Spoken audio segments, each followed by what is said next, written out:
right, there we go. Hey everyone, thanks for checking out this little video. I'm on, and Derek's cracking me up before I can even get say hi to everyone. Thanks, Derek. My name's Shane. Thanks for taking the time to check out this video. I'm streaming it on two channels.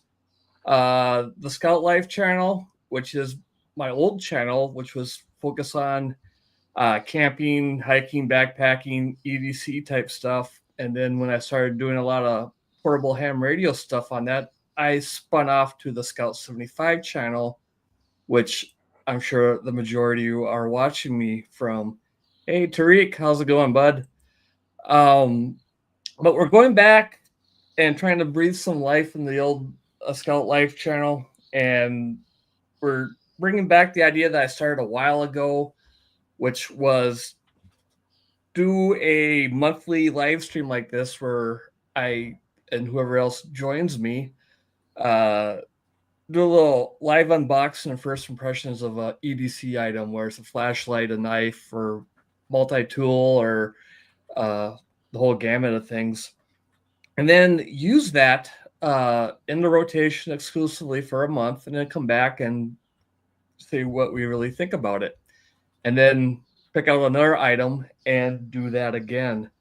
So also I want to thank Adam, my Buy Me a Coffee member, who's been a member for over a year now. Thanks, Adam. I appreciate that. I don't do a whole lot of promotion of the Buy Me a Coffee thing. It's hit or miss if I put stuff there, but I try to do some vlogs and stuff, and this year I'm going to put more effort into that very soon. All the content there is free. I put some additional stuff there once in a while. Obviously, if I get more than Dennis to join, then I'll do some member exclusive stuff. But for now, everything there is free, and I'm not trying to make this a career. So going forward, there will always be tons and tons of free stuff there. So enough rambling on about me. Say hi to my friends Mike and Greg. Quick go around, and we'll start off with Mike. This is your first time on. How you doing, bud? I'm good. Thanks for having me on. Appreciate it. For anyone, or all three of you watching. No, I was kidding. For everyone watching, like Mike N2MAK got started with a ham radio channel similar to Shane, doing a lot of portable stuff. But before ham radio, it was EDC and knives that were my big passion and interest and whatnot, and really excited to be here and join the discussion. I just like you, I've been carrying the Civivi for the last month, from the day after I saw the live stream last month. So looking forward to talking about it. Cool. And how about you, Greg? How you doing? What's new? Where are you from? All that stuff. Yeah, I'm Mike N2MAK. No, I'm Greg, KDMUG, and yeah, same old stuff, nothing going on. Let's get into it. All right. But I saw Mike had a whiskey glass up. What you drinking tonight? So yeah, and I got a refill, so perfect timing. I am drinking scotch. So let's see if we can get that in focus. I got horrible green screen, but the OA Ardbeg or whatever. It's a very peaty one. I hadn't had scotches in a while. I love all kinds of brown liquor, but like I hadn't had scotches in a while. And in the winter, I went out to a liquor store and I didn't know liquor stores did this, but would at least in New York. But they gave me some samples and were letting me taste some stuff. I guess I just got a really cool salesperson, but I was like, yeah, I'm thinking about trying some scotches, and he's like, what do you like, this or that? And so I got that. That's a very peaty one, very smoky, peaty. But then he gave me another one, which I'm not drinking tonight, which is not very peaty at all, not smoky. I'm still trying to decide what I like. They both go down good. Like I ain't gonna complain, especially after one or two, but it's good. I like it. Yeah, I just recently, like in the last 4 or 5, for a little while now, I've been diving into scotch. I never had much interest in it before until about right before COVID, and then somebody was always bragging about how they like it, and I thought, I think I've just had some of the cheap bar rail stuff. It's like it tastes like a campfire. I don't really want to deal with that. But then I kind of eased my way into it with some good recommendations, and I like the variety in Scotch because you get, the Isla's like Ardbeg and Lafroig, which are just peat bombs, Yeah. but you get some other ones like Glenfiddich that are, I think that's a Highland, or is it the other one? But anyway, it's almost a fruity taste to them, and there's a lot of variety, and I kind of like that. So Yeah. that's cool. I've never had that one before. I've just had the regular Ardbeg or Ardbeg or however you pronounce it. The Scottish, you just kind of mumble. And I like that a lot. So I have to keep an eye out for that one. I like it, and if you like the peaty flavor, I don't think it's one of those peat bombs. I wouldn't know because I don't have that much experience, but it's not like overwhelming. But it's good. I kind of like that. So yeah, I don't have a ton of experience either because my area Scotch isn't very popular, so you got pretty small selection, but there's still a little variety.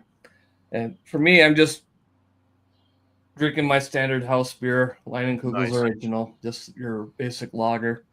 Yeah, waiting for Shane to bring me some. Yeah. We don't have that in Indiana. We have the Leinenkugel's. What is it? The red. Sure. Leinenkugel's red or whatever, which is pretty good, but I still want to taste the original. Yeah. And everything else is like, it's just the summer shit, Yeah. Gross. Yep. The we Pledge. get out here I want too. to taste like Pledge and summer shandy. I don't need lemon in my beer. Yeah. All right. You drinking anything fun tonight, Greg? Just my go-to, High Life. High Life. Yep. And like I said, drinking the Benchmark. I like to stretch my drinking money, so I get the cheapest, biggest bottle I could get. This is for $20. You can't beat it. Oh no! And once that's done, I go to my $13 bottle of Oak Crow. Okay. So that's next in line. Well, once your taste buds have been killed off, you go to the Old Crow. Yeah, and then I shoot it from this nice fancy shot glass that Shaq and Dan got for me with the Second Amendment written on there. Fun. Well, pretty much every year we do a camping trip together, Greg. So we'll have to work that out this summer or this fall, and I'll be sure to bring some lines for you. All right. Well, should we dive into the topic at hand? We've all been carrying the Civivi Elementum. I was trying to adjust my camera and talk at the same time, and I couldn't do either. The Elementum here, this is funny because last month it was just Greg and I mentioned that Mike is in the knives and he probably has one of these. And Mike, why don't you finish that story? We were talking about that before. Yeah, so I can't remember what was going on. My son might have had basketball, soccer. It's like if I'm not working, I'm a glorified Uber driver with the kids going from one thing to another. But I caught up. I watched the stream before I went to bed, and I was like, oh my gosh, there's one knife that I have, and I as much as I preach, use your stuff, whether it's radios, knives, tools, gear, whatever, use your stuff so that you know how to use it. There was one knife that I had that was, my safe queen, and it was a Civivi Elementum, but it was because it was the Blade HQ Desert Warrior Edition. So there it is with the sprinkles donut and the blue powder coated blade. Oh wow! Oh yeah, that's sweet. So I like that. I paid $52 for it. I got it. It was the first time I ever did a knife drop where as soon as it was released, I'm sitting there clicking refresh. I looked at the receipt August 2022. So almost 2.5 years ago now, going on 3. And I played with it for a minute or two, like when I first got it, and then that was it. It just stayed in the drawer with some of the other, knives, and I never rotated it into my collection. Mhm. My apprehension was, and I didn't mention this in the beginning, I'm in New York, and this was the only D2 blade that I have, and I was a little concerned. Not having D2 and something that's not stainless. I was concerned in this environment, and but it'd be similar to you, Shane, too. I mean, you're in Wisconsin, so you have winters, you have lakes, you're in a wet, humid environment at times, and so that's why I never really carried it. I toyed with it once or twice, and that was it. And so when I saw the stream, I was like, oh my gosh, this is it. This is a sign. Yeah. As much as like I said, I use your stuff. I'm like, all right, I'm going to carry this and I have every single day since that stream and whatnot. But yeah, that's what brought me here today. Cool. The donut knife. It was funny because I believe during the video we gave you a shout out, and I said, yeah, Mike, if you ever want to hop on, let me know. And I think the next day, you got the DM going, you won't believe this. And I'm like, yeah, you can't make this shit up. I know. Yeah, that was about it. So yeah, here in Wisconsin, it's the winters get a little brutal. It gets humid in the summer. It's it is what it is. But I think we touched base on the last video where D2. I'm familiar with that for my profession in the plastic molding. D2 tool steel is used not too often anymore, but it's an old tool steel. It's nice to work with, and it holds an edge extremely well. But the one downside is it doesn't have a lot of resistance to rust and everything. It will rust up on you. So knives of D2, in my opinion, do need a little maintenance, but it's basically just keep them clean and put a little oil on it and you'll be fine. And Mike, I think you're the only one that has the powder coat blade. Does that seem to hold up pretty well? Here, I can embiggen you again. Yeah, let's see here. It doesn't help that it's blue. Yeah, there we go. It seems to. Blue. I haven't noticed any scratches on it. Mm-hmm. I mean, it's been pretty light use the last month. I've opened stuff and had it on me. I made sure it came with I don't know if yours came with like one of like the cloths. Yeah. I put that right next to the bed and I wiped it down almost every night and to make sure, just with paranoia and stuff. I generally use food grade mineral oil on stuff. I haven't put anything on there yet, but it's I haven't noticed anything on the edges or anything, and any signs of like a corrosion or anything. So, but it's only been a month. All right.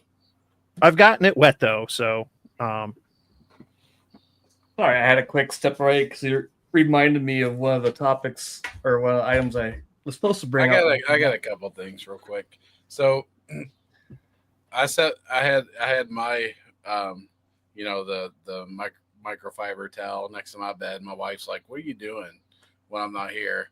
Why is this thing used it one time and it's just crusty?" But no, I'm just joking. Get back to the Shane. Sorry, I'm going off the rails already. Yeah, well, somebody's got to. The one thing when you talk about using the food grade mineral oil, I gotta look for that. I don't do this for all my knives, but my pocket knives, sometimes they do end up being eating utensils. Everyone, I think I joked about it that with my pocket knives, even though I do a lot of videos of backpacking and stuff like that, I don't do much bushcraft. With my knives, they pretty much dispatch a lot of Amazon boxes. They open letters. Yeah. And they'll cut a hunk of cheese or summer sausage or occasionally a steak. So for the 3 or 4 knives that I carry in my pocket often, I will actually use cooking oil for Okay. for the oil. Right now I'm more health conscious, so I use avocado oil, and it actually works pretty well. It keeps a nice. It's. I just kind of went on that side thought. We're all gun guys. I remember a few years ago when Frog Lube came out, and it was the hot stuff, and everybody wanted to use Frog Lube for their guns because it was developed by a Navy SEAL or a Green Beret or whatever, and it was food grade, and you could eat it, and it's all safe and everything, and everybody I thought guess if it's Frog, it'd be Navy SEAls probably. Yeah, no, I didn't know that, but I've heard of Frog Lube, but that makes sense. Well, frogs are green, and Special Forces guys have Green Berets, so that could be there too. You might be hopping to a conclusion on where Frog Lube came from, Greg. Yeah, but I don't know. I just watched 5 seasons of Still Team, and they're called Frogmen. So, I am not in the military, but I watch TV. But I think you're right. I think it was a Navy SEAL, and of course, all the tactical dudes switched to Frog Lube, and it's the greatest thing. And then people found out that its base, its base ingredient was coconut oil. Yeah, that's one thing I was going to say is I don't have avocado oil in the house, but my wife does use coconut oil. Yep. And I know that's, it's good for guns too. It deals with temperature, and you could use it, and it holds up to the test. So, but as soon as it was, coconut oil, there's a lot of people in the gun forums who are just like, oh, what a ripoff! This coconut. No. I'm like, dudes, they said it's food grade, but it's a food grade oil. It's going to be like a vegetable oil, or in Mike's case, a mineral oil. Another good thing that the mineral oil is good for, which I've used it on, is if you have wooden handles for any knives, it can be good for that too, for treating and conditioning and stuff. So, sure. My father was a chef, and he passed away a while back, like maybe like 15 plus years. But he went to the CIA, not that CIA, the Culinary Institute of America. Sure. And then we found the knives that he used when he was in school. And they were in pretty rough shape. They'd been in like a drawer in the basement at the house forever. And I did the best I could to get rid of some of the corrosion and clean some up. And I did a decent job on some. Some were just beyond reconditioning. But the mineral oil is one of the things that I used on the wooden handles for some of those and stuff. And that was I also have, for a couple of knives with wooden handles, they said you can use like some kind of like wax, like a beeswax sort of to help protect it from the water and reduce swelling and some stuff like that. But the mineral oil too, like other than just cleaning it up, lubrication and stuff like that, it can be good for the handles. I was gonna say with wooden handles, maybe like a linseed oil would be good too, especially if you're in the bushcrafting side of things. You probably have linseed oil for your axes and stuff, so that's cool.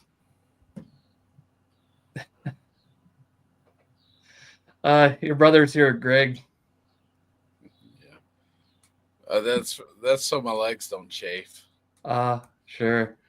Oh, okay. Well, here, let me switch cameras, and I'll do my takes on the last month. As you can see, no real damage. There's a few nicks on it because it's been my everyday knife for a month now. Like I said, I dispatched a heck of a lot of Amazon boxes and letters with this.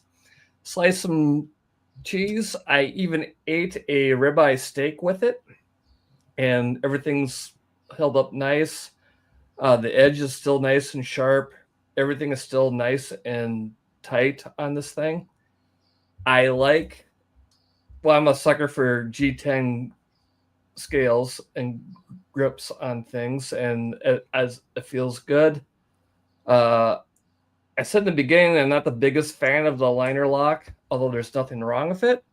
It's just not my favorite, but I'm getting used to that. I really like the action of this. This is my first real flipper, and that is just sweet. I like that. Feels good in the hand. I don't get any hot spots from the clip.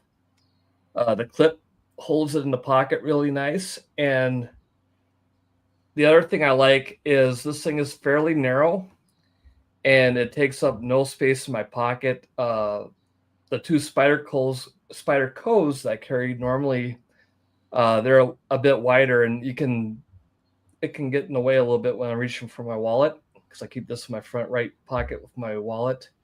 Stays out of the way, so I'm pretty happy with it so far. And of course, I boogered that.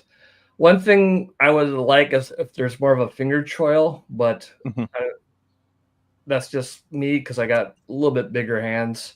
A finger choil would be nice for choking up, but again, it's a pocket knife. I'm not doing anything too crazy. Overall, for the price, I like it. And yours is the green, OD green, correct? Yep.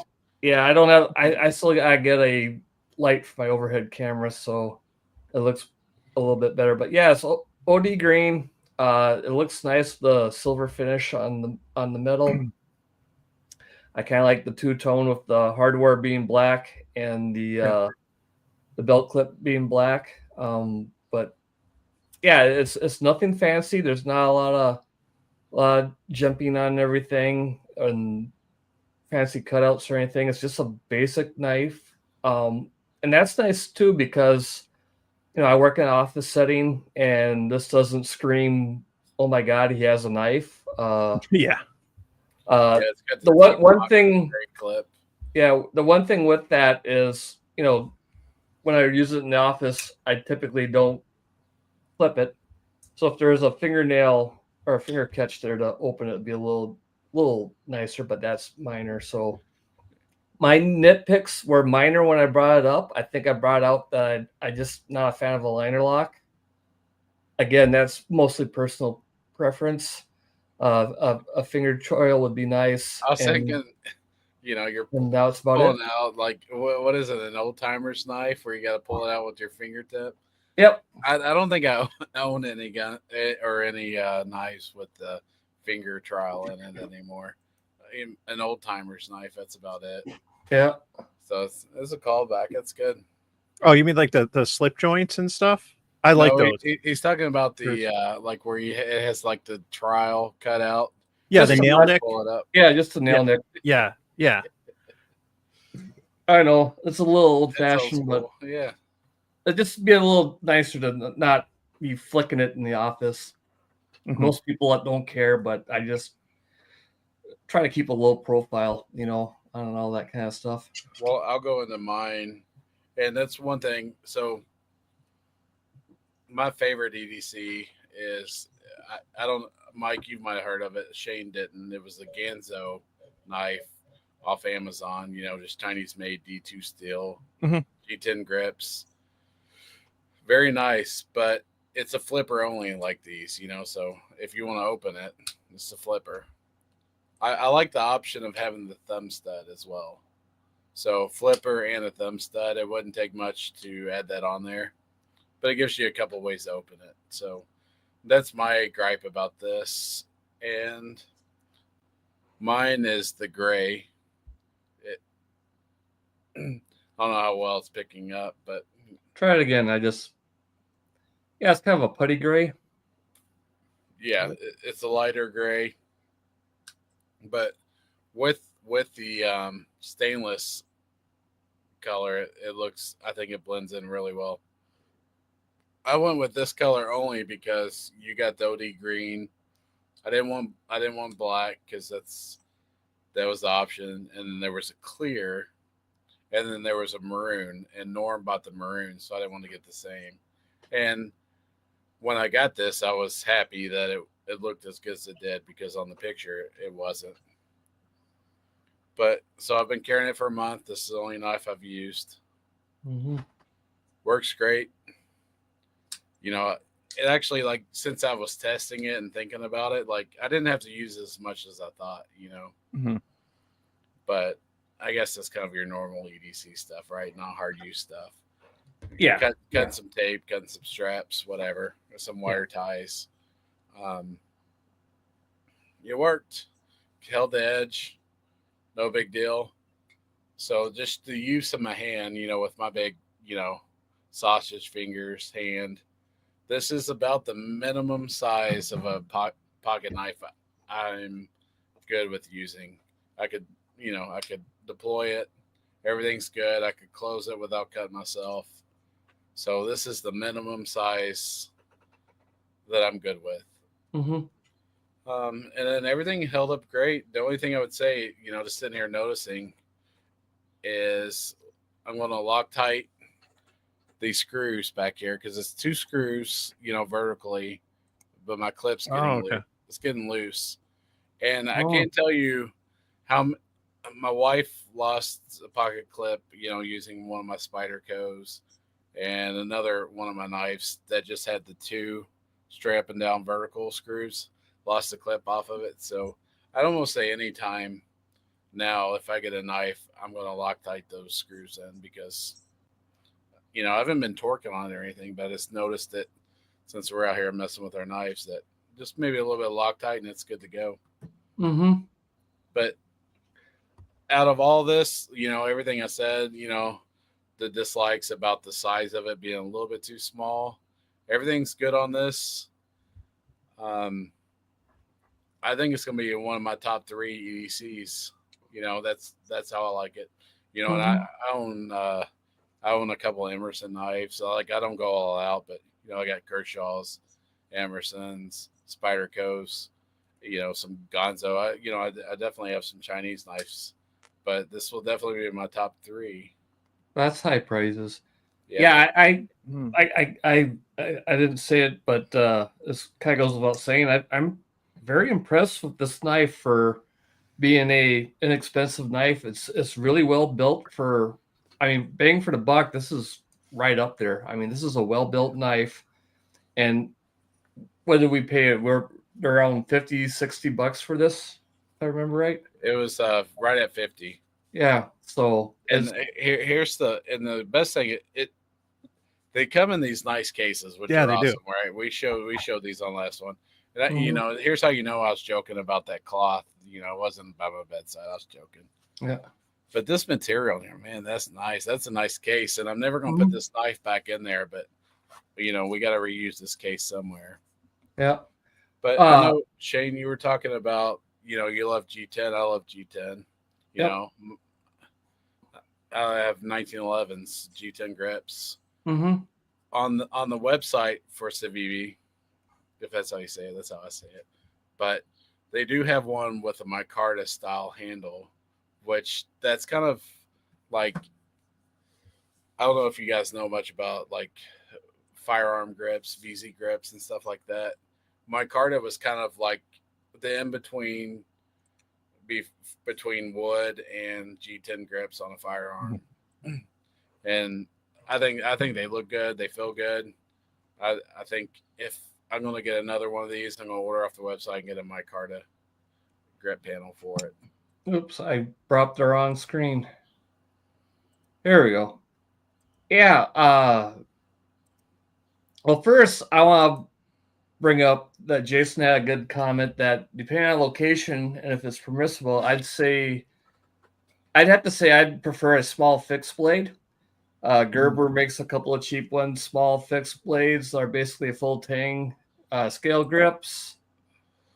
The win is really easy to clean, which I agree. Especially Greg with you with your larger hands, a small fixed blade would be kind of a good thing. But here I'll quick bring up Civivi's website, and you can see here they got a whole bunch of different options. This is just the Elementum. Yeah, that's the mini though. So you can see on the side of that, it doesn't have the second panel of G. Oh, I'm on the mini. Yeah, so well, that looks pretty sweet. Let me search again. So when you go on the site, you start seeing they actually do like a Tonto blade and everything like that, you know? Okay, here we go. Flipper 2. I think this is the one we have. Mm.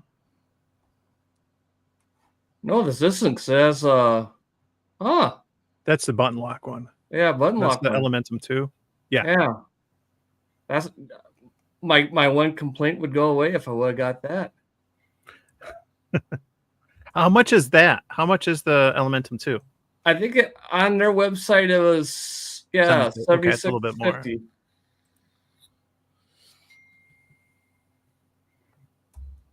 Yeah, I've noticed. I've seen that one on there. So it just depends how much you want to get up into, you know, your knives if that's something you like. Mm-hmm. But I guess stuff's getting a little bit higher. I'd hate to see what a Benchmade cost now. You know, All right. it used to be not even be that much, but it's getting higher. Yeah, I'll quit before you know it. I'll get lost on the website. But yeah, there's a bunch of different options for the scales and everything for colors. Man, there's two things that you brought up that I wanted to comment in. Now I forgot. But the one is here. Let me switch my camera around. That's why I had to run away. Yeah, so it comes with this nice little case, and I use it now to carry pins for my office backpack.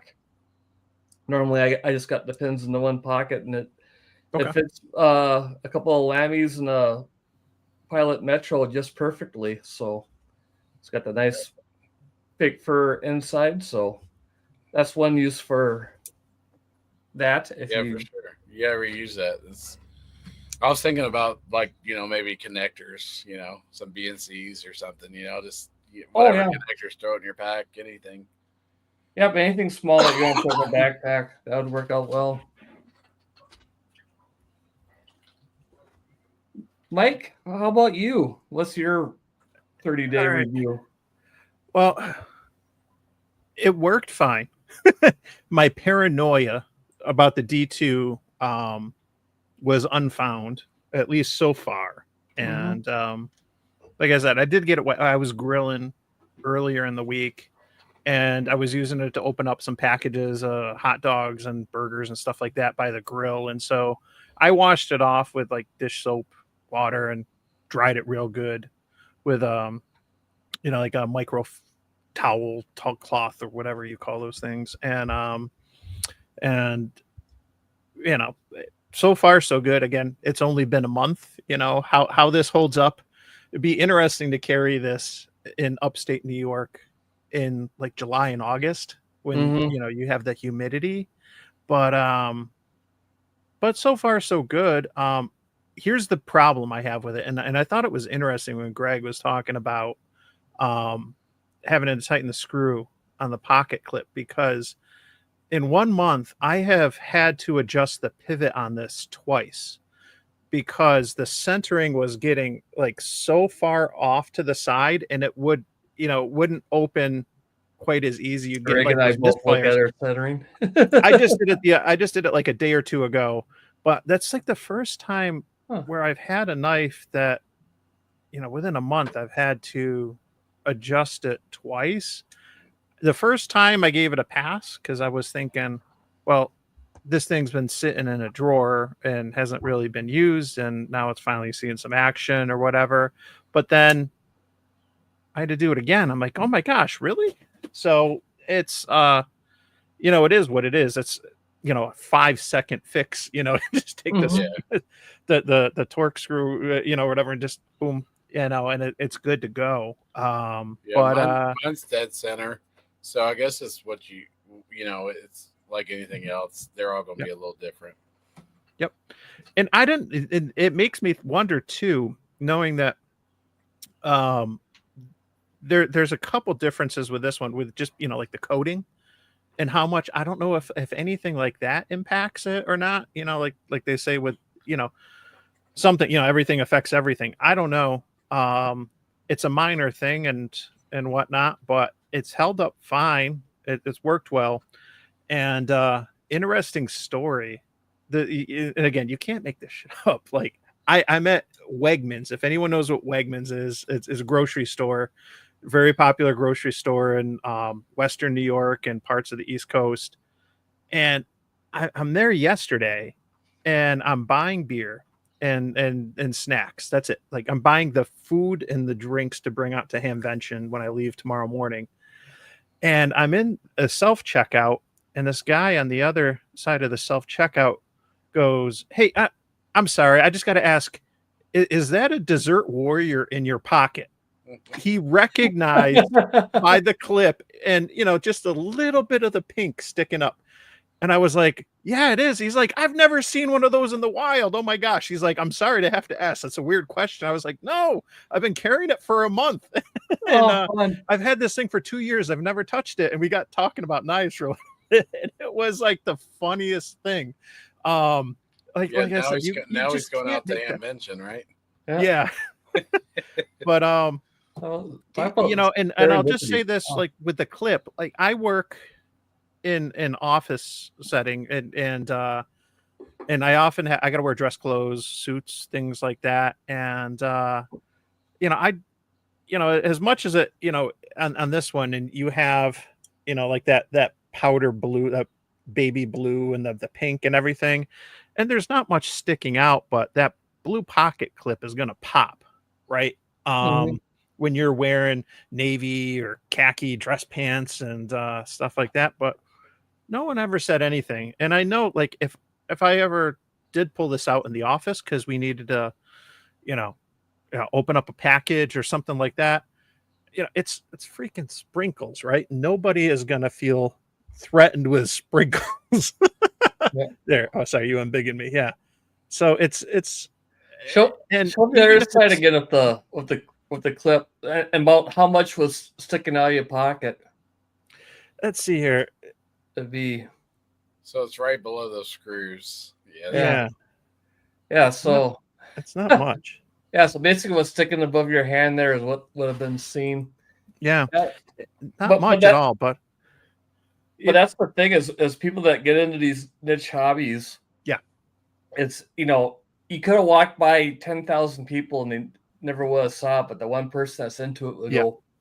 Yeah. I'm that way with like backpacks and stuff where, again, I'm in an office setting and everything like that. And most people have just the Swiss gear, laptop backpack that work gave you with your laptop. And some other people have, their own, whatever, your Eddie Bowers or your Maxpeditions or what have you. Jansport. Yep.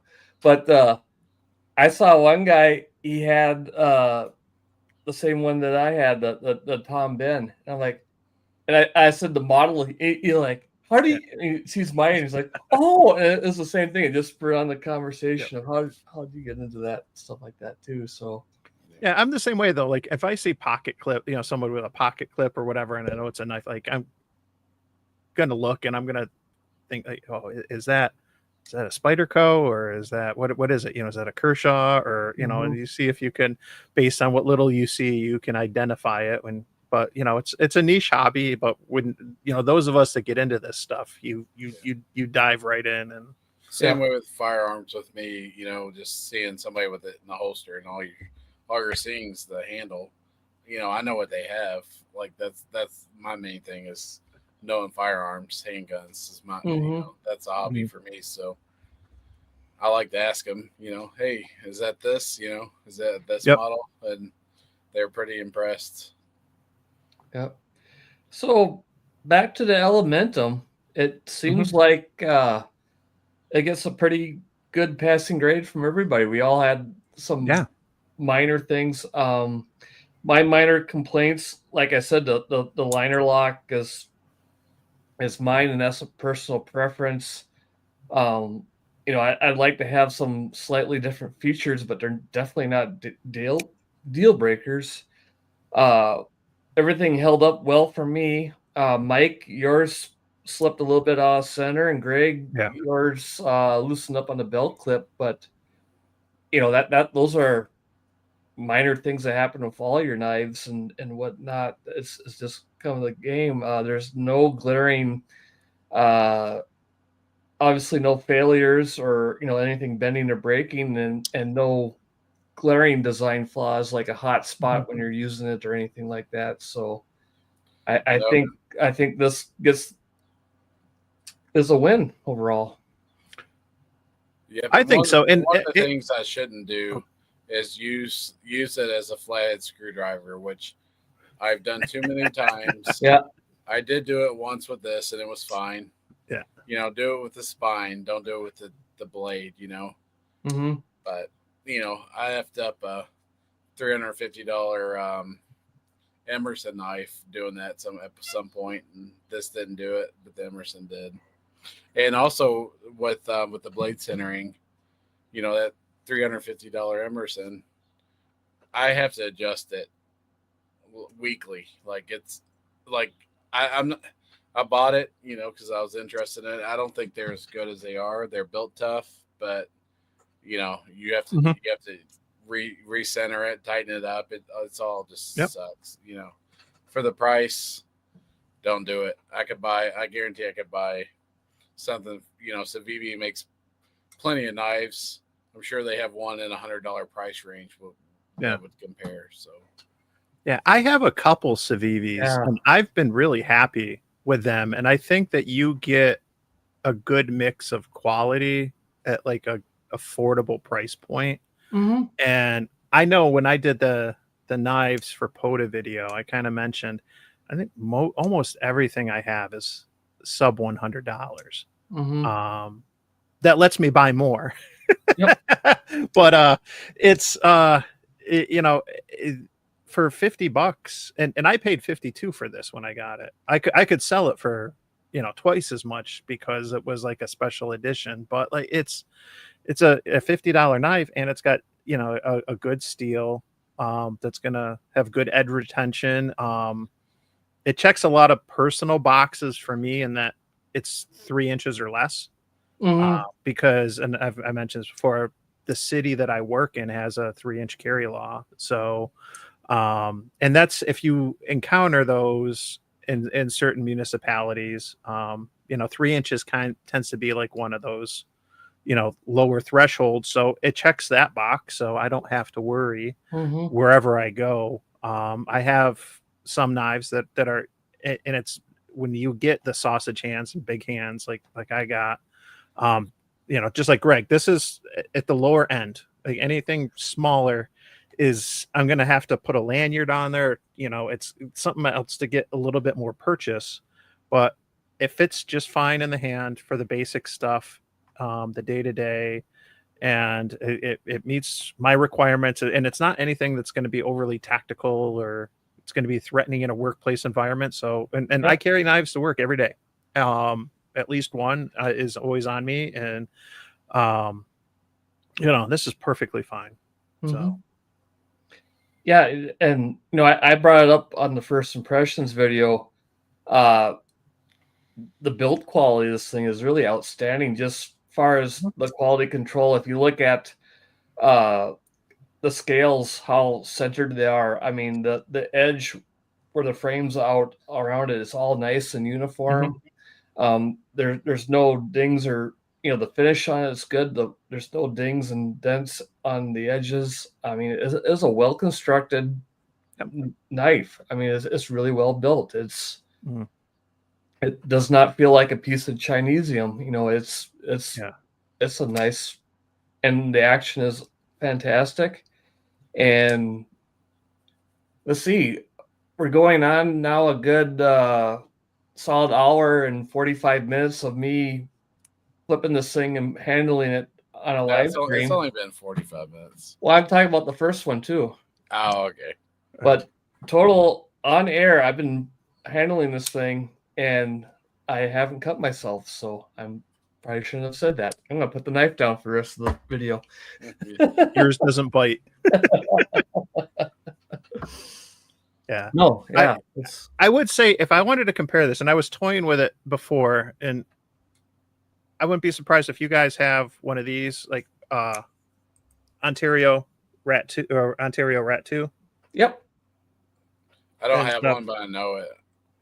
It's and this was one of the first ones I got when I got into the hobby.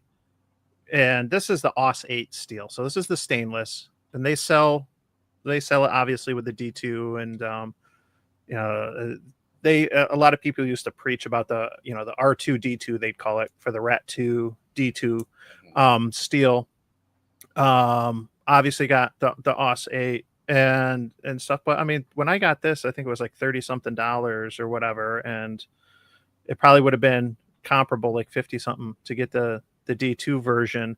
But this is the only thing that I can think of that's comparable, both in size and handle, blade, and whatnot. There's a little bit, the differences in the blade profile and everything, but ultimately this might be like these might be FRN scales, more the plasticky. Yep.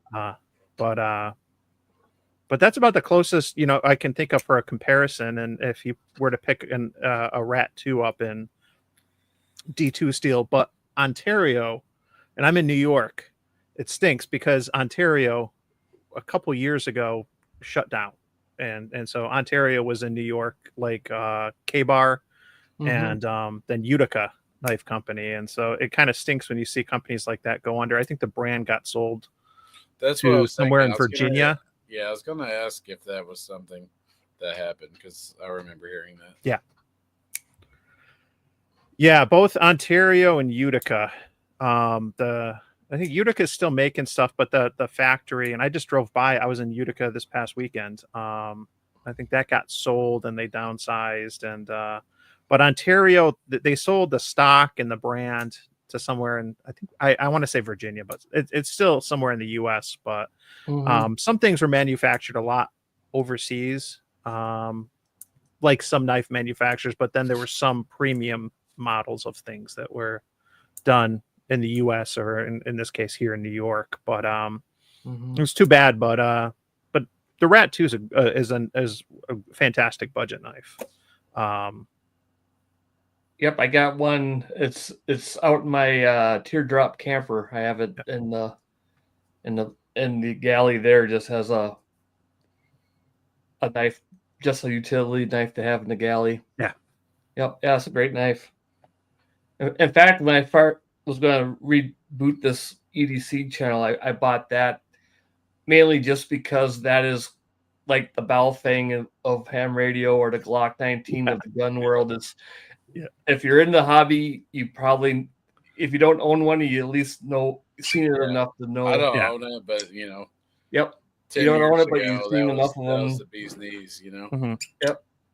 So that was going to be like it is kind of my ruler, and I'm kind of kicking myself because that's the whole reason I got the knife. And Mike was smart enough to bring his for a comparison. I'm thinking, why don't I have it here right on my table? Yeah, I didn't bring any of my knives in here. Nope. I sent my son to go get it earlier. I was like, and it was right by my bed because I was comparing both of them the other day, and I knew right where it was. I'm like, go get the Rat 2. I sent him a text. I'm like, it's right by the bed.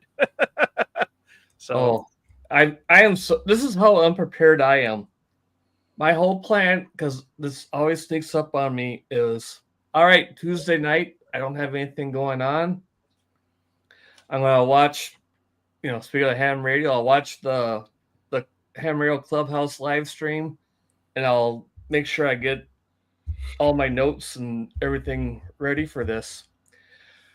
Well, I woke up this morning thinking it was Tuesday, because all day yesterday I thought it was Monday. Apparently I had 2 Mondays. I got distracted. I missed the Clubhouse because I thought it was Monday. And also I had some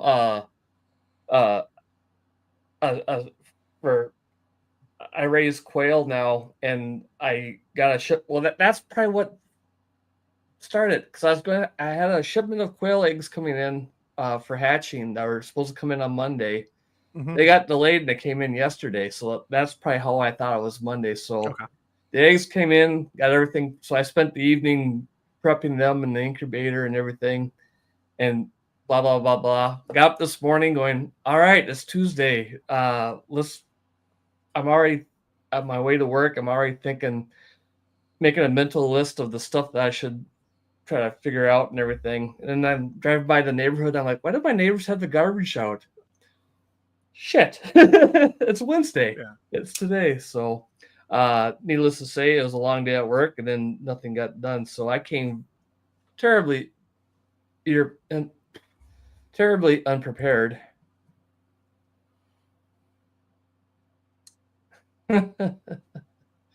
Yeah, it's not all timers, Norm. It's just some timers. Sometimes I don't know what I'm doing. So yeah, but next time I will be more prepared. So speaking of next time, that was following this format. We brought Mike in, and yeah, we're about halfway through. Or Yeah. So wait, before you get to next thing you say, what do you grade this thing at? what's our scale? You gotta have a weird scale, right? I know it can't be like 1 through 5 or 1 through 10. It can't be. It's got to be. Yeah, we have to think of something. Well, we'll come up with it again, but Let's just grade give it a in thumbs proof. up for Let's now. grade it in proof. Is it 80 proof? Is it 120 proof? Is it? Oh, that works for me. There you go. I'll give it a 86 proof. 86 proof. We're talking bourbon. We're Yeah. on the bourbon scale. Yep. Okay, I give it 86 proof. So that's a scale. That's basically a scale of 60 to 120. Yeah. I would give it 86 for me because that's kind of my go-to. You know what I mean? Yep. Like 80 is my go-to, I guess. But because I drink cheap shit.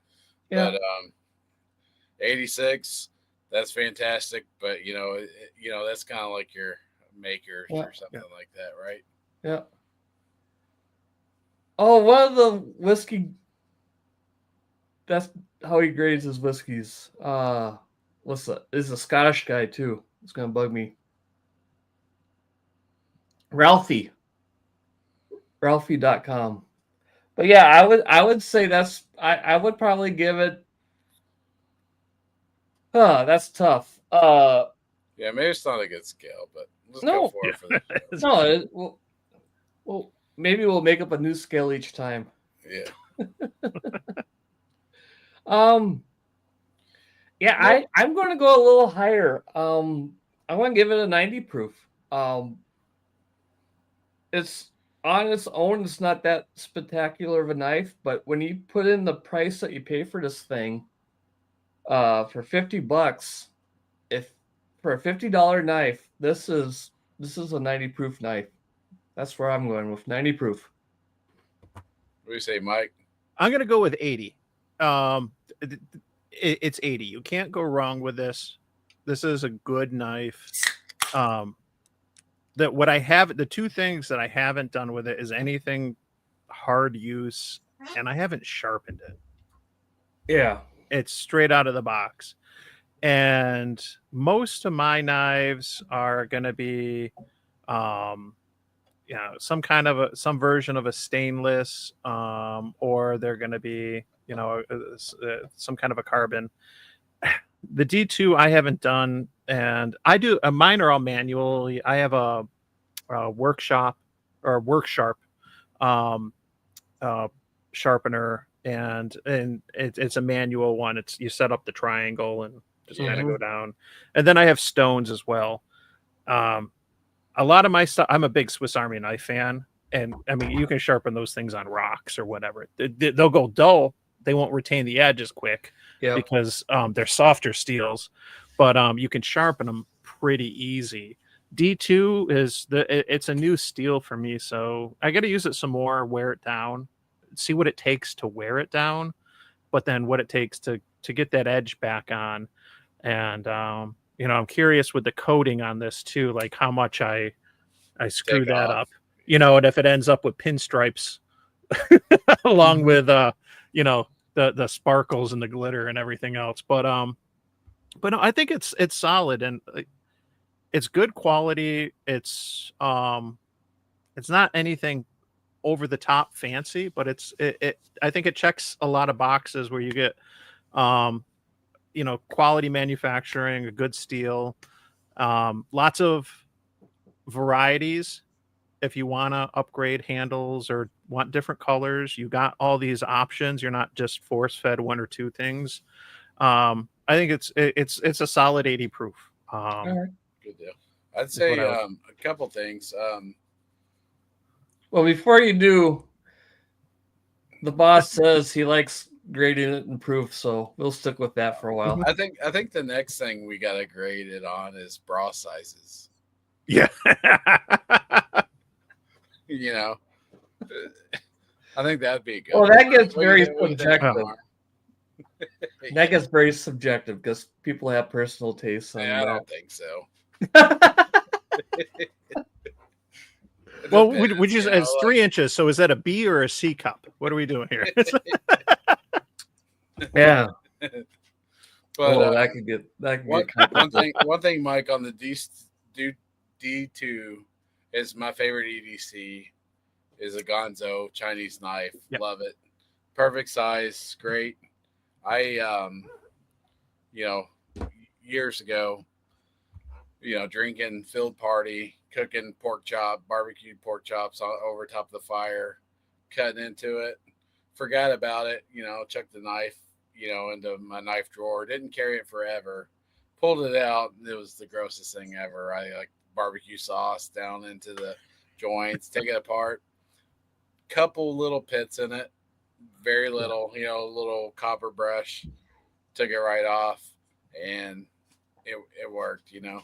And All right. you know, it was, I kept it in the house for sure, but you know, we're high humidity, all that stuff, but I've never had an issue with D2. All right. So Well, you know, don't get scared to give it some use. well, Yeah. Mike brought up the good point, and this was kind of my flaw from the original idea that, well, there's no really perfect way to do the review. You know, the first impressions of unboxing, of course, it's brand new. You just bought it. It's going to be awesome. So that's why I wanted to do the 30 days in the pocket carry to get a better feel. But, you know, there's a lot of things we haven't had a lot of experience with it. To Mike's point, we haven't sharpened them or anything. So I'm not going to make this my dedicated carry anymore. It's going to be in the rotation, but I think we should revisit this in like 6 months or a year and say, I haven't carried it every day, but I carry it at least once or twice a week or whatever, or I go into a spurts where I carry it for 2 months straight or whatever. Get some miles under it and see where we're at. And we'll have to write down our proof here and see if the proof goes up or down with a little age on the barrel. Yep. And I know you're wanting to talk about maybe ideas for the next one. Yeah, that was going to be the second half of the video or the stream. Well, I guess it's a video. Unless anyone has any more thoughts on this guy. One thing I really like the pocket clip. I got to say that, and especially as I got the you know, the rat here, and there's some subtle differences, but normally I'm carrying Victorinox, I'm carrying Swiss Army knives, and those don't have clips. Those are just jingling around in the pockets and stuff. But given, you know, whether it's, and I got shorts on right now, whether it's mesh shorts, whether it's dress pants, whether it's jeans, I had no issues with that pocket clip at all. It worked good. It didn't, there's a knife that I have. It's a Kershaw Atmos, and it is like one of the cheapest and best lightweight flippers you'll ever find. It's stupid light. The action on it's awesome. But I have had that pocket clip catch on on like the chair or the couch. I've had it bend, and it's just a pain in the ass. I love the knife, but the pocket clip sucks on it. And I'm not the biggest fan of the pocket clip on the Rat 2 and the Rat 1. I got both of those. But this, and I got 2 other Civivis. I like their pocket clips. They're good. It's not anything. They're not the wire ones. They're not too thick. They're not just the bend, the angle, everything, the tension. It's good. I was happy with that. I agree. Cool. Yep. Yeah, I would agree. It's my favorite pocket clips on my little native Spyderco. I like that spoon style one, but this is a solid clip. It's everything you said. It holds the knife in place quite well. Whether I'm wearing blue jeans, Dockers at work, or the 511 style hiking pants. That's pretty much the 3 pants I wear. Holds it in place fine, and to your point, it doesn't catch on anything either. So it's a well balanced clip. It's that's definitely a thing for the knife guys, is something that's usually an afterthought on a lot of knives, is when they get them right, is right. Like I mentioned before, when I'm holding it in the hand, there's no hot spots caused by it. That's key too. That was my other. That reminded me. That was my one minor complaint before, as this only has one mounting option for your clip. You can't put it on the left hand side, or if you want to have it tipped down or anything. So, but most people carry it tip up on your right side. So this is, again, a minor. Yeah, I never paid attention to that. I'm not tipped down. Like, I've had some Gerbers and stuff that were tipped down and didn't like it. The tip up is my favorite. Yeah. Greg, this question's right up your alley.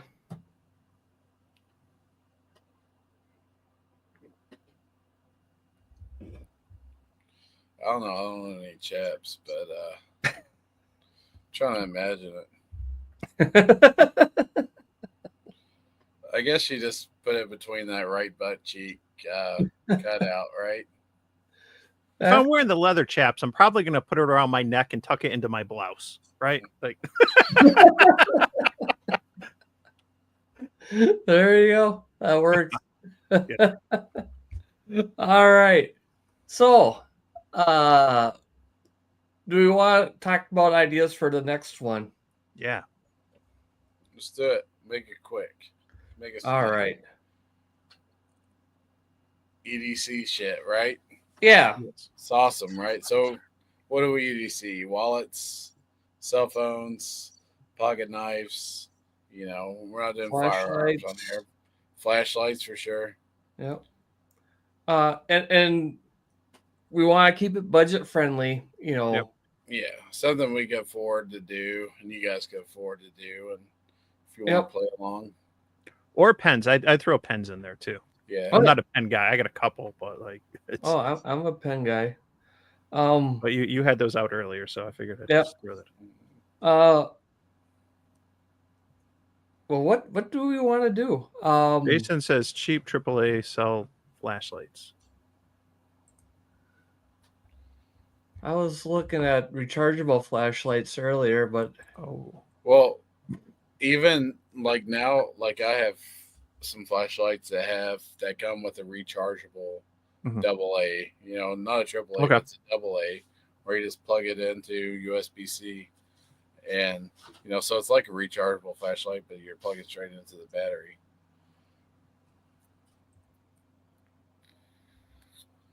Yeah, Norm says through night Archer Pro S, which is pretty sweet thrower. It's a pocket thrower, so if you want something bright for a good price, those are nice.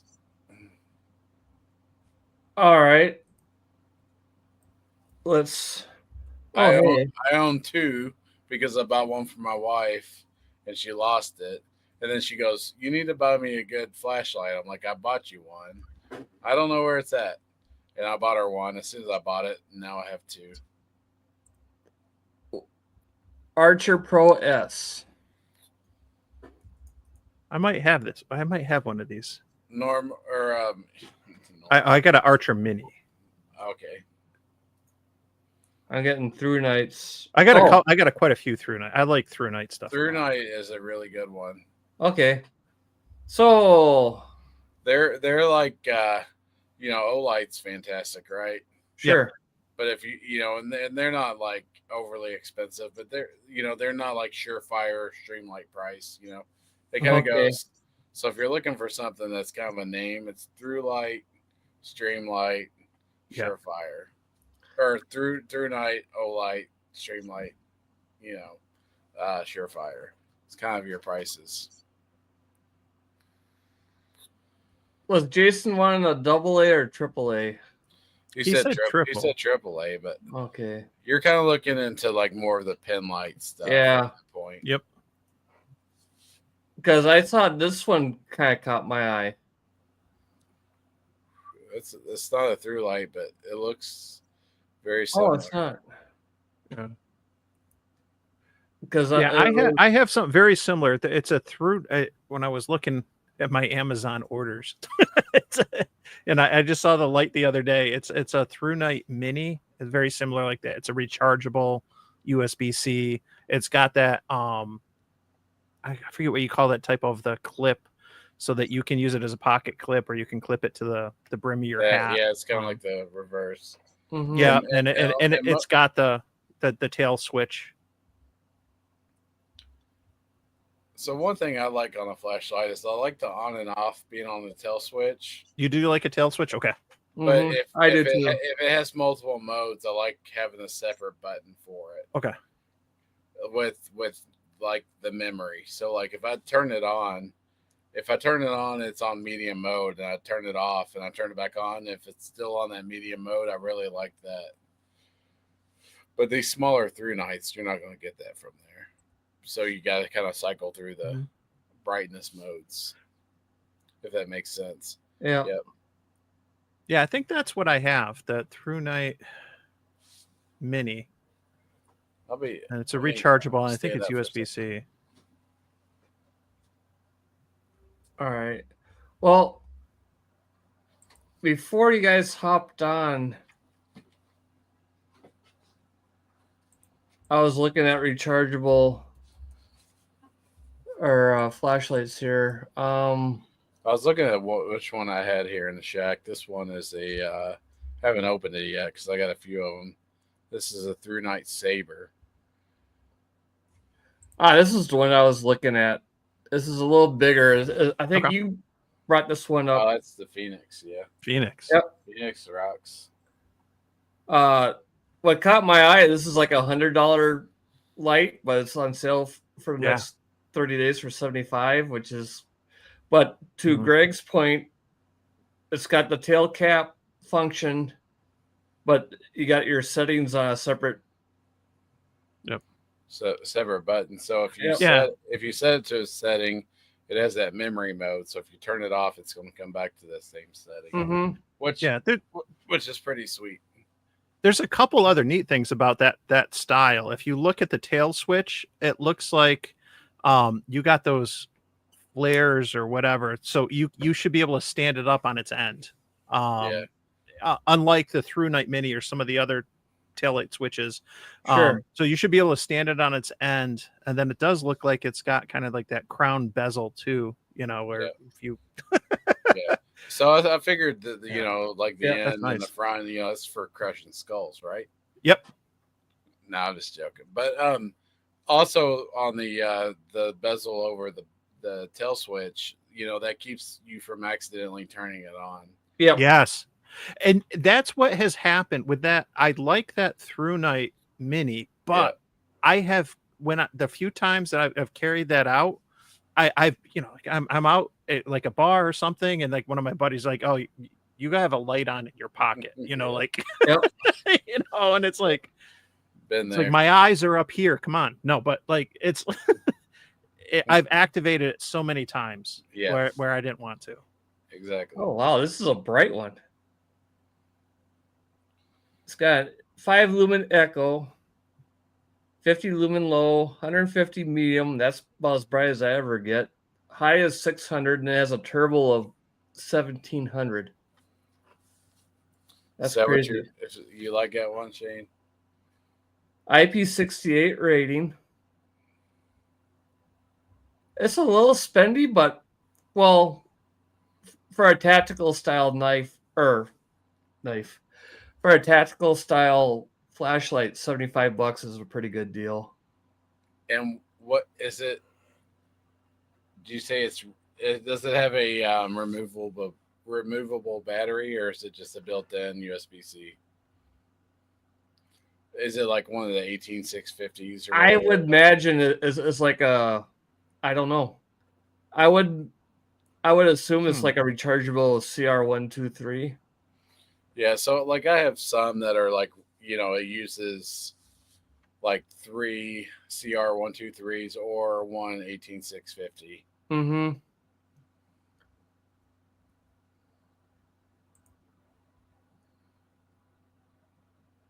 Lithium ion, excuse me. I don't know, but It says somewhere. yeah, we could figure it out. What do you guys think? Is this something?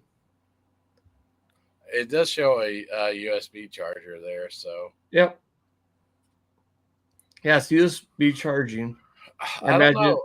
It's a little bit up there, but I've always wanted to try Phoenix stuff.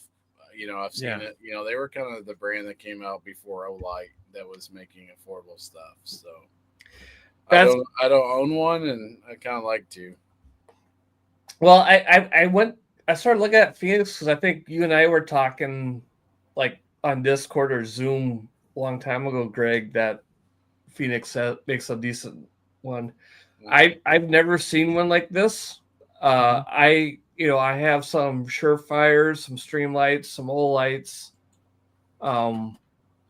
I've never seen a Phoenix, so $75 is a little bit more than I wanted to do for this, but it's like I said, under $100 for most people isn't too crazy. So if anybody wants to play along, what do you think, Mike?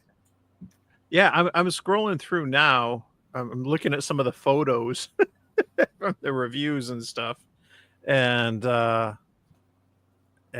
whatnot. But I've never had Phoenix. I got a couple Olights, a couple Through Nights. I got a WowTac, which I don't know if WowTac is a thing anymore, but WowTac was like the budget version of the Through Night and stuff. And no, is it USB-C? I didn't check to see. I know it's rechargeable. Is this USB-C? Does it say? It says easy to charge, USB-C. Okay. USB rechargeable. It's not saying which type, but it's got to be C, right? Nobody's using the. Well, it does, like, if you look at that picture, I'm zooming in. It might look like a micro USB. Okay. Which, we all have 10 of those laying around in drawer. Yeah. But not sure. Rechargeable. Oh, there you see that. What's this? This is a 35 or something, right? So that's USB-C port. Okay. Okay. Well, all the rest of them say USB-C port, but this one just says rechargeable battery. So I would assume, being that the so this is you're gonna take the battery out to charge it. Yeah. Well, maybe you do. I don't know. That's what I was trying to get a handle on. Yeah. Well, like we're doing it live. Yeah, the similar models all say USB-C, so I'm under the impression that it's probably USB-C. Or else it might be like you're saying you have to take the battery out to charge it, which wouldn't be the end of the world. But No, I got plenty enough chargers. It says it comes with the contents is it comes with charging cable. So yeah, well, it's good content. That's what it is. what does the AI say? Does it say anything?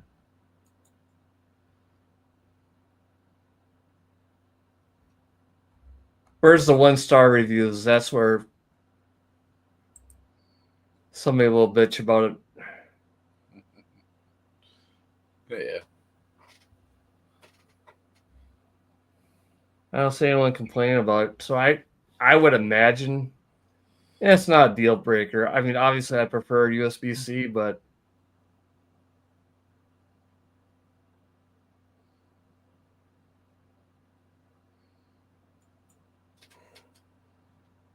oh, one guy was complaining.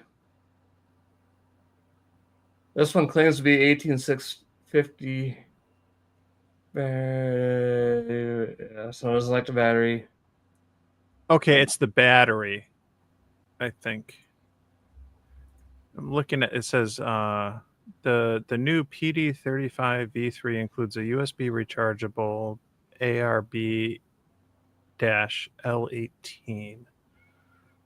Recharged by plugging in the charging cord directly into the port in the top of the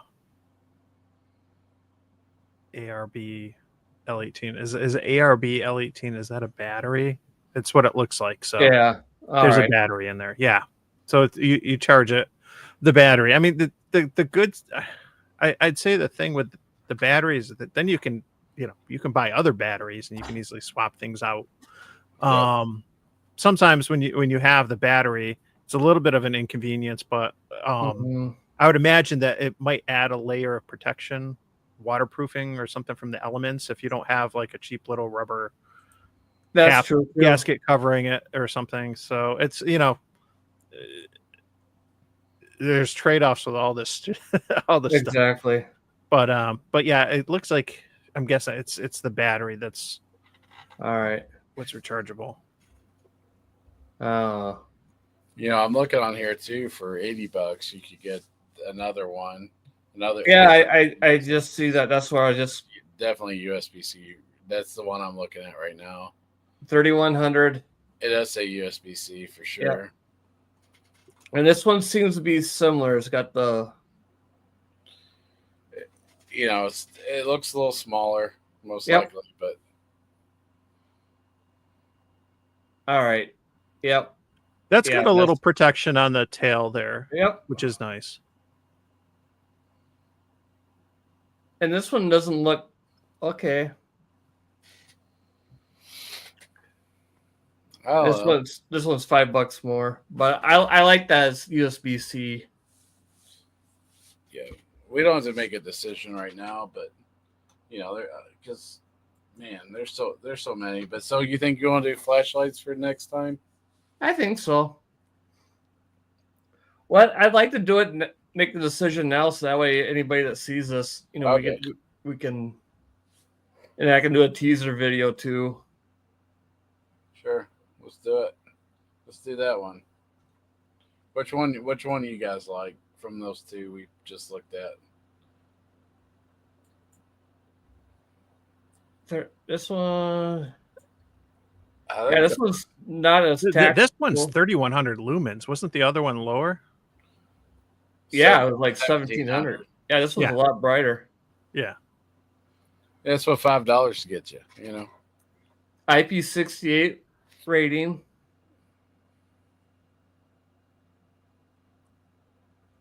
Let's rock and let's do it. I'm ordering it right now. All right, Greg says make it happen. I'll get it by Friday. All right, it's in my cart. No, I don't want protection. Yeah. Well, it is done. That will be the one.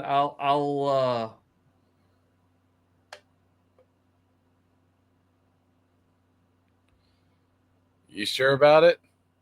Yeah, I'm game. All right. Well, I just went ahead and bought it. Fuck it. I'll have it for Friday. All right.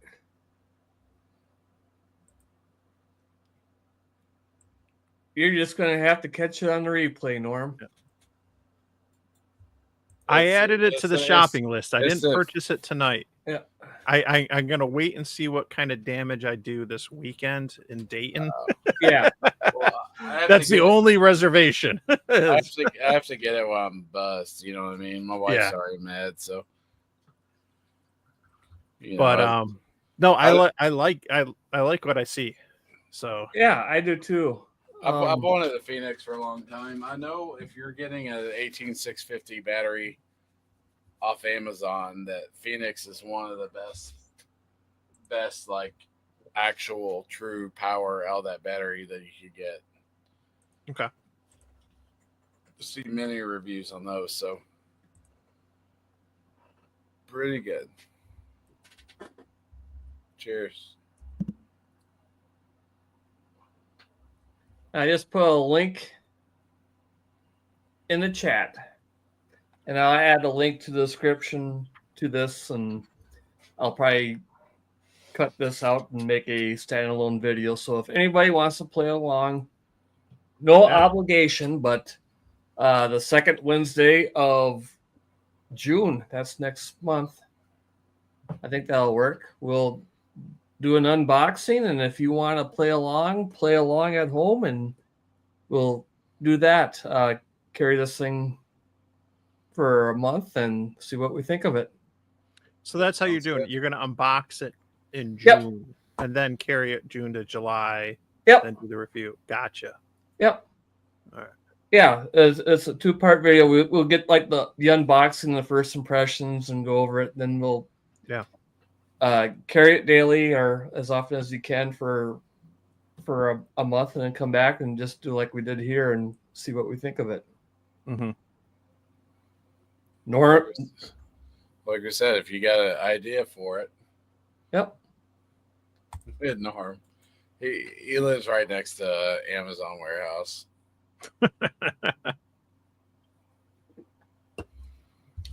Mine's in the shopping cart. I won't do my Amazon purchase for the month until closer towards the end, but I will have it before the second Wednesday in June, and we'll talk about it then.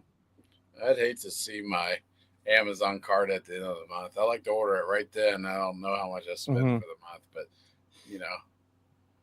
holy, that when you push that button, it's $400. You're like, what the hell am I getting? That's why I make the purchase once a month. It keeps me from nickel and diming myself to death. Try to be responsible. That's probably a good way. I'm just total impulse. Yeah. Whether it's something as stupid as like, oh, I need some coffee to, buy some gear or whatever, you know. But I just got some stuff today, or it's something I got a backpack today, but I'm sending it back. I just didn't like the way it fit, which is a bummer because I was trying to get something last minute to wear around Hamvention. But sure. Yeah, what did you send back? What was it? I didn't send it back yet. I put it back in the packaging. I'll have to wait till I get back. I got an Osprey Daylight Plus backpack. The one backpack that I've had since college. I forget the brand or whatever, and it's held up fine. But I thought about getting something nicer, and I just felt, and I'm a big guy. I'm 6'2", 280. So like we've met. And yeah, there. Yeah. Is that the Daylight? Yep. Plus. I just felt it was like a little too small for me. And I was like, nope, this isn't what this isn't the one. If I'm spending $70, $80, I'm like, I don't know that this is the one, and I'd spend more. on something if it just had that feel, but it's the same way I am with clothes. Like I'm a big and tall guy. Like if I got to get it, I don't know sometimes till I actually try it on or throw it on and stuff like that. But Oh crap! it was guys. nice and I got a good deal on it. But we're gonna have to start over. Oh geez. Yeah. All right, from the beginning. Hey Mike, how's it going? It's good. Thank you for having me tonight, Shane. Yeah, but I put a bunch of stuff in it, and I was running up and down the stairs and walking around the house real quick. I was to get an idea of is this going to work for walking around Dayton with and everything, and then did that feel too small? It did. The shoulder straps felt very thin. I like that it did have the chest and it did have the waist, and I could tell the difference with how I could adjust it so how it would ride up correctly, but it just felt a little too small, even with that stash shelf pocket, like trying to put my coat, and again 6'2", 280, trying to put like a double X Eddie Bauer raincoat in there. Like it was like, oh, that's a smaller stash pocket than I was expecting. That stash pocket's pretty small. And the backpack that I have, I think it's like High Sierra or something. And again, this is like I had this thing in college over 20 years ago, and it's still held up, which is good, I guess. But for all I know, it's a old school Walmart brand. But that has the those straps underneath the pack, and like I could throw my coat there because it rains all the time, and it's going to rain one of the days I'm out in Ohio. Oh yeah. And after I take the coat off, I don't want to put it in with anything I purchased or my mic or any of the gear that's in there. So I want to keep it on the outside, and it's things like that. But sometimes you don't know till you mess around and find out. Yeah, for me, I'm a little smaller frame guy, and that Daylight Plus, that's my day hike pack for the winter, because I can fit my essentials in there and then in a puffer jacket and some extra stuff. And you'll see that one on occasion on the Scout 75 channel when I do a hike in Poda or a Soda, because I'll use that for carrying my radio gear, because my 891 will fit in that just about perfectly. Okay. Along up a roll up with my hiking essentials and a roll up with the coax and antennas and stuff. So a lot of my hiking Podas that I do, I got my radio in that. Okay. So if you dig through that channel, you'll I think I did a video too just on it because somebody asked about it. So yeah, you probably watched Tom Tango Oscar Mike's stuff. Oh, absolutely. And he just reviewed in his he got a Camelback pack, and I think that was like around $100. So it was a little bit more. That's why I went with the Osprey, and I think I got the idea for the Osprey from Josh from Ham Radio Crash Course, or it might have been you. It was one of the two of you. Yeah, Josh was a good. He's an Osprey fan as well, and it seemed great. It, like I said, it just seemed a little small for me. But I might have to check out the Camelback and stuff. My only reservation was that had like a bigger waist belt and everything, which might be nice for some hiking and everything else. I had this envisioned for ham fests and even maybe going back and forth to work with, instead of I have a Timbuktu messenger bag that I keep my laptop in and some other stuff, and it was a pricey bag, but it's held up like for almost a decade now, and it was totally worth it. Buy once, cry once kind of deal, like a Tom Bin or something. Yeah, you mentioned, and and Eric brings up a good. Sorry to sidetrack you, but Best Damn EDC. That's if you're into EDC, that's a great channel to watch. Let's do the damn thing. Yeah. Yep. Let's do the damn thing. That guy is fun. Yeah. I'll bring up that Osprey again, just for some people. What Mike's talking about is the slash pocket here. Yeah. That comes out. You're not fitting the jacket in there, but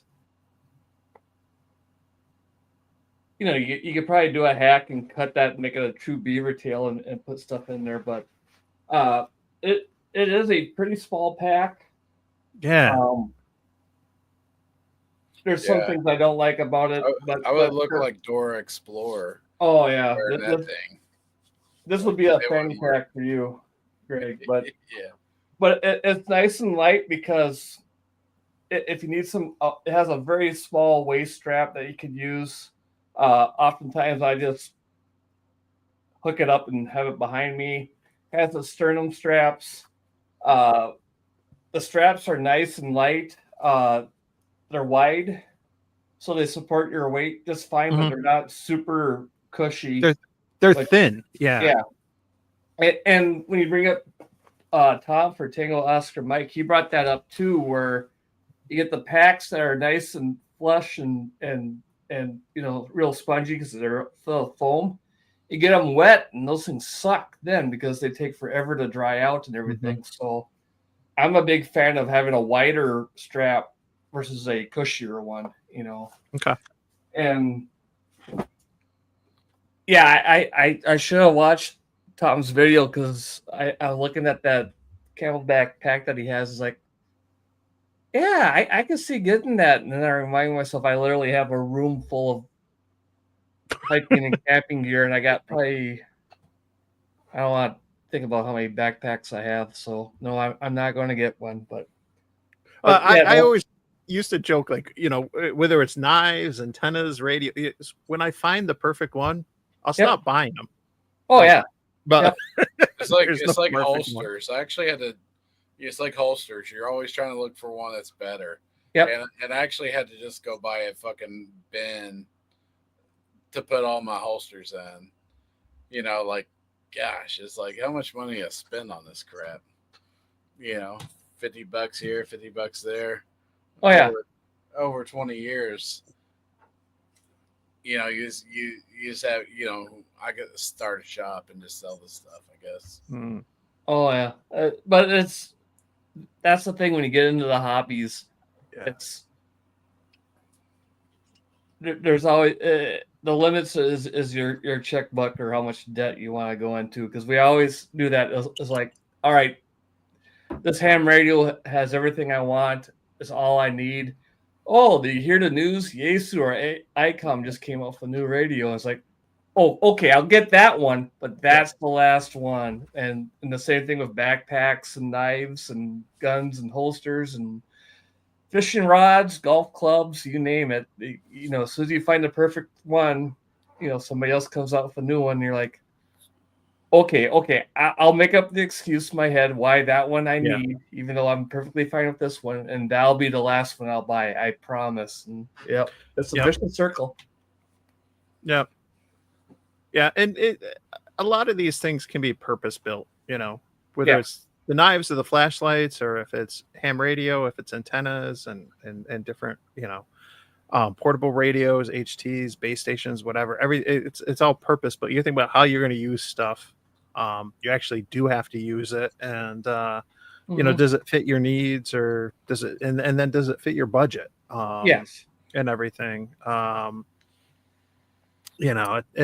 the end of the day, I don't need all the radios, antennas, knives, and everything that I have, but I enjoy them. They do bring me joy, and they do get used, including this now, which had been sitting in the chest for 2 years with little attention. So that it's fine, and there's no silver bullet for any of this stuff. It's, right. Everyone's different. Like I said, with the budget, your use case, it doesn't matter. It's your size. And then, for all these hobbies, they come up with their own little cultures and communities and stuff, and you can always pay it forward. I've given away or sold at a discount price hiking gear and ham radio gear and stuff to somebody else, and I've bought stuff on deals from somebody else for the same thing, where it's I have 3 of these things. I use the same one all the time. somebody needs to have one of these other two, and it works its way out. It's just just don't get crazy with it. And then I do, this goes in with my portable ham radio and backpacking and stuff. Is I like to keep my kits as modular as possible, so there's not a lot of repeat stuff. Boy, if I knew this was going to come up, I would have grabbed it, but my day pack's in my truck and I don't want to run away. But I brought up, this is my winter day pack for just the quick 2-3 hour hike. Just carry the essentials. For my summer, I got one that's slightly smaller, and in that I have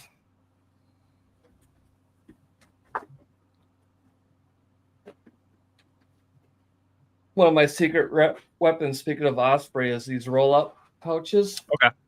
I don't know if you're familiar with these. What they are is this is like a shower bag for them. They got a little hook that comes out so you can hang it on a tree or in your hotel room, bathroom. A couple of mesh pockets, and then a deeper zipper pocket. Okay. 2 more pockets here, and it just literally. It's kind of like with tool bags. So that's more like you were saying, like a shower bag, not so much like one of those rolling tool pouches and stuff. Yeah, it's basically a shower bag. Yeah. So I have a couple of these, as you can see here, for ham radio, where I'll keep like an antenna and stuff, and it. I got more over there, but I'll keep antennas, coax, a tuner, whatever, all in a nice little compact thing. That's nice. I like that. And one that's with that I wanted to show you is like all my hiking essentials. Like some fire starter, basic first aid kit, headlamp, spare batteries, that kind of stuff. If I kit out, like a lot of people, that's stuff that you always leave it in your backpack. And if you have 2, 3, 5 different backpacks, well, now you got 5 first aid kits, 5, waterproof blankets, and 5 whatever. I just keep all that in one of that rollout. So that way when I go from my winter day pack to my summer, I just take that whole rollout, put it in that pack. Okay. If I'm going to go on a weekend, an overnight weekend trip, I got a bigger pack, I'll put that in there. If I'm going on a 7-day hike for the whole weekend, I put it in there. That way, like the stuff that'll expire, like your medicines, your allergy pills and stuff like that, I don't have to keep track of that in 5 different locations. I don't have to worry about forgetting stuff. I don't have to worry about batteries in the headlamp going dead because that pack sat idle for 6 months. It's always being maintained. It's always going with me. It goes with me when I'm doing the ham radio, the back hiking Parks on the Air. I bring it with. So it's always with me. And it's less stuff and less cost because I'm not buying 5 headlamps and 5 starter kits and 5 knives and stuff like that. So it's just a little thing.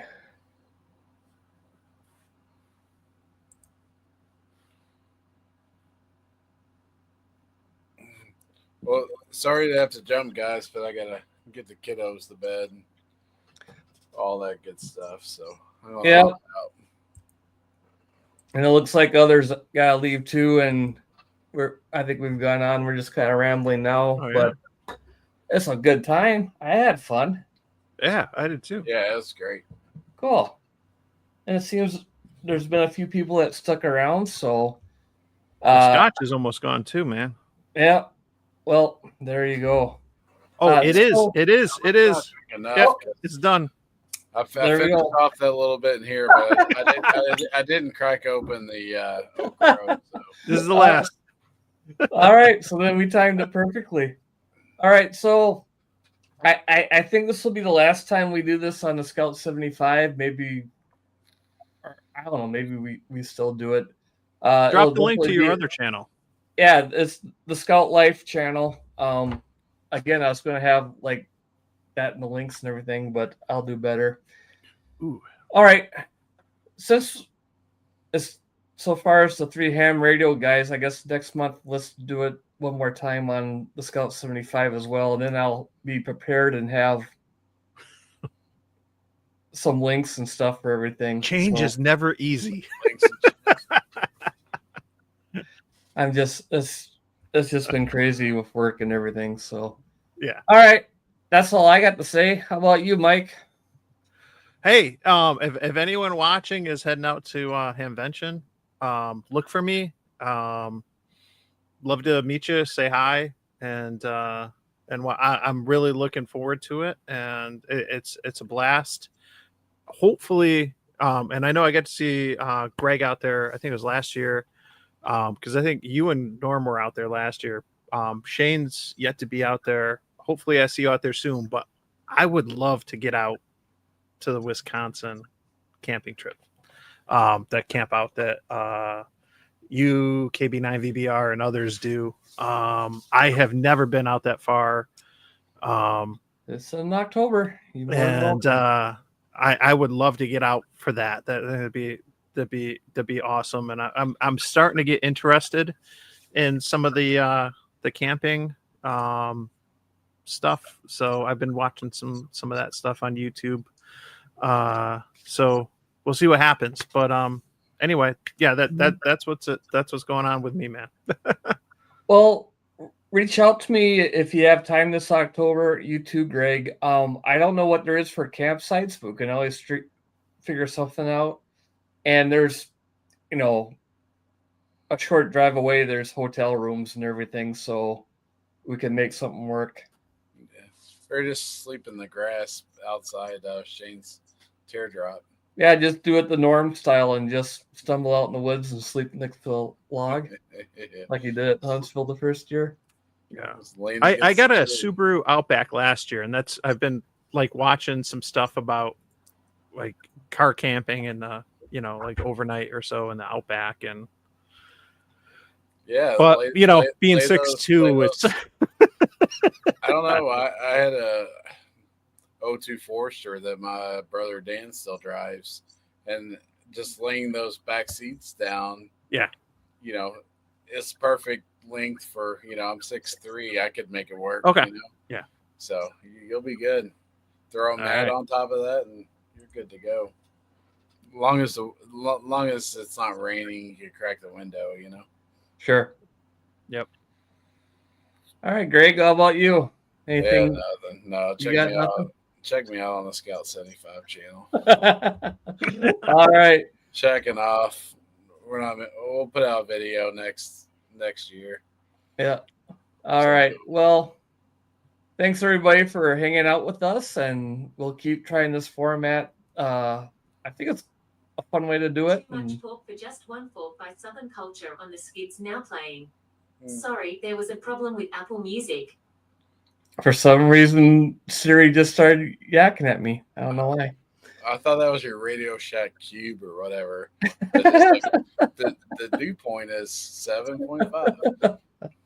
I don't know why that happened because I have that turned off. But all right, technology, awesome.